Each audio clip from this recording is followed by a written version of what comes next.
కాళ్లలో నొప్పి, నరాల వాపు వంటి లక్షణాలతో బాధపడుతున్నారా? వెరికోస్ వెయిన్స్ లో అత్యాధునిక చికిత్స ఏవిస్ వాస్కులర్ సెంటర్.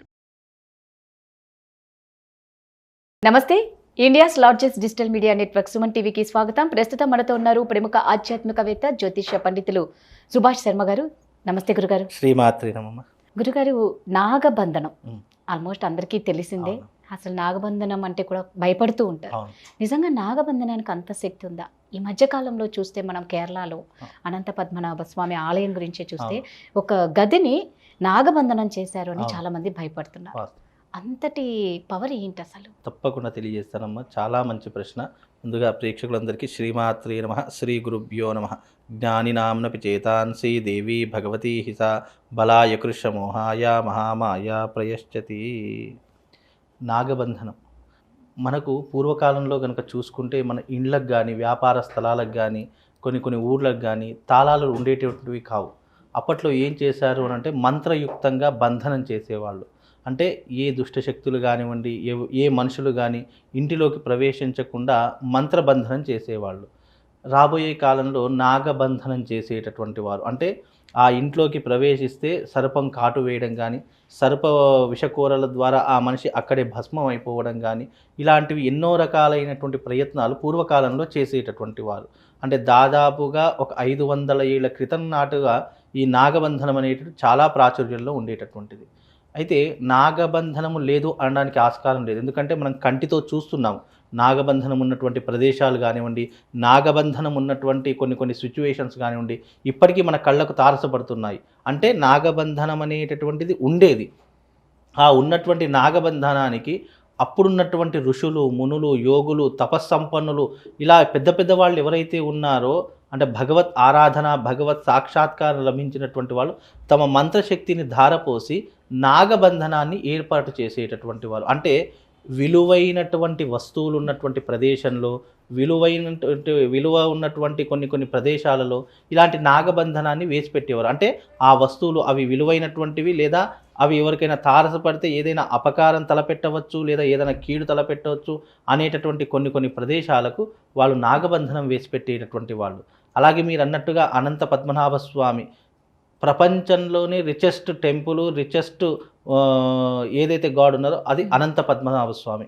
అంటే అది నీలమాలిగలు బయట పడకన ముందు తిరుపతి వెంకటేశ్వర స్వామి అనుకునేటటువంటి వాళ్ళు. దానికి 10 రెట్లు ఎక్కువ అనంత పద్మనాభ స్వామి అత్యంత ధనవంతుడిగా, సంపన్నుడిగా బయట ఈ నీలమాలిగలు ఎప్పుడైతే బయటపడ్డాయో అప్పుడు సంపన్నుడు అని చెప్పేసి అర్థమైంది. అంటే అక్కడ ఉన్నటువంటి అప్పటి రాజులు, అప్పుడు ఉన్నటువంటి కొంతమంది రాజులు తమ యొక్క బంగారాన్ని అంతా కూడా అనంత పద్మనాభ స్వామి కింద ఉన్నటువంటి ఈ యొక్క గదులలో బంగారాన్ని, వజ్రవైఢూర్యాలను, అలాగే పెద్ద బంగారు విగ్రహాలను అక్కడ దాచిపెట్టుకునేటటువంటి వారు. అది రానున్న కాలంలో ఆ రూమ్స్ అన్నీ కూడా బయట, మొత్తం 6 గదులలో కేవలం 4 మాత్రమే తీశారు. ఇంకా 2 గదులు తీయలేదు. ఆ 2 గదులకు కూడా చూసుకుంటే డోర్ల మీద పెద్ద విషసర్పాలతో ఉన్నటువంటి కొన్ని గుర్తులు కనిపించాయి.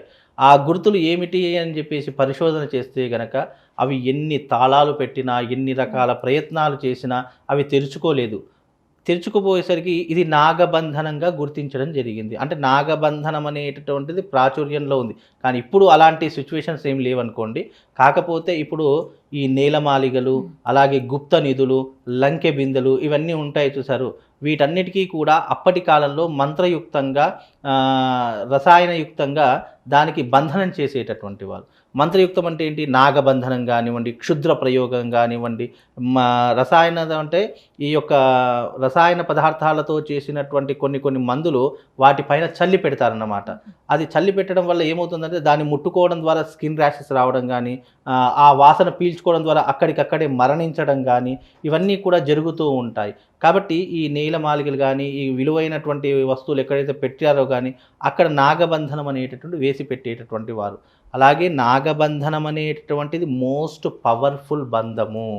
ఇప్పుడు మన జీవితం కూడా ఒక బంధంతో కూడుకున్నటువంటిది. అంటే ఈ మన జీవితం కూడా ఒక సర్పాకారంలో ఉన్నటువంటి బంధనం మధ్యలో మనం అందరం కూడా ఉన్నాం. అంటే మనమే కాదు, ప్రపంచం యావత్ మనుషులందరూ కూడా ఒక బంధంలో ఉన్నారు. ఆ బంధనంలోతో కూడుకుంటే ఈ నాగబంధనం అనేటటువంటిది కూడా మోస్ట్ పవర్ఫుల్. దానికి మించినటువంటి బంధం ఇంకోటి లేదు. దానికి విరుగుడు ఏంటి అంటే గరుడ బంధము, గరుడ మంత్రంతో దాన్ని విమోచనం చేయాలి. నిజానికి నాగబంధనం అనేటటువంటిది తీయడము అది చాలా తపశ్శక్తితో కూడుకున్నటువంటి వ్యవహారము. నాగబంధనానికి విరుగుడు గరుడ బంధము అని చెప్పేసి ఉంటుంది. ఆ గరుడ మంత్రాన్ని మనం పదే సార్లు ఉచ్చరించడం ద్వారా దానికి ఉన్నటువంటి నాగబంధనం అనేటటువంటి పూర్తిగా తొలగిపోతుంది. కనుక నాగబంధనం అనేటటువంటిది ఉన్నది. ఇప్పటికీ కూడా అలాంటి ప్రయోగాలు అంటే విలువైనటువంటి వస్తువులు ఎక్కడైనా ఉంటే దానికి ఇప్పటికీ కూడా నాగబంధనం వేసి పెట్టేటటువంటి వారు. కాబట్టి నాగబంధనం అనేటటువంటి మోస్ట్ పవర్ఫుల్. ఇప్పటికీ కొన్ని ప్రదేశాలలో ఈ గుప్త నిధులు అని చెప్పేసి కొన్ని ఉంటాయి. ఆ గుప్త నిధులు తీసేటప్పుడు అక్కడ విషసర్పాలు లేదా అక్కడికి వెళితే మనిషి ఆకస్మికంగా రక్తం కక్కుని చనిపోవడము లేదా పిచ్చివాడైపోవడము, మెంటల్ కండిషన్గా మారడము, ఇవన్నీ కూడా జరుగుతుంటాయి. ఎందుకు జరుగుతాయి అని అంటే గనక అక్కడ పూర్వీకులు వాళ్ళు వేసినటువంటి ఒకటి మంత్రబంధనం అవ్వచ్చు, లేదా క్షుద్ర పూజలు చేసి దానికి బంధనం చేసి క్షుద్ర పూజలు కనుక చేసి అక్కడ బంధనం వేస్తే అక్కడ తప్పనిసరిగా నరబలిని కోరుకుంటుంది. అది అంటే నరబలిని ఇస్తేనే దాన్ని మనం ముట్టుకోవడానికి అవకాశం ఏర్పడుతుంది. లేదంటే అవకాశం అనేటటువంటి అసలు ఏర్పడదు.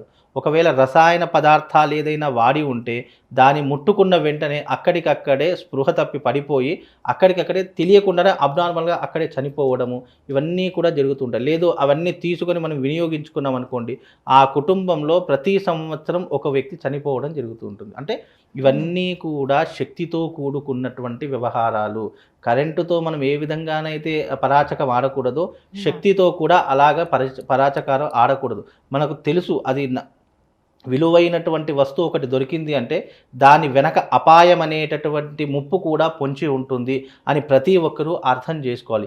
ఈజీగా దొరికింది అని అంటే దాని వెనక అపాయం కూడా దాగి ఉంటుంది. అందుకే ఈజీ మనీకి అలవాటు పడకూడదు.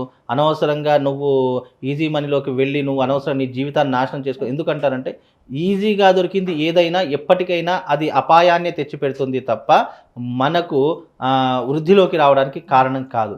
కనుక ఇలాంటి బంధనాలు అనేటటువంటివి ఉన్నాయి. అవి ఉన్నా దానికి విరుగుడు అనేటటువంటిది కూడా ఒకటి ఉంటుంది. ఇప్పుడు ప్రతి ఒక్క ప్రశ్నకు సమాధానం ఉన్నట్టే ప్రతి ఒక్క బంధనానికి కూడా విరుగుడు అనేటటువంటిది ఉంటుంది. దానికి కూడా కొన్ని మంత్రాలు ఉంటాయి.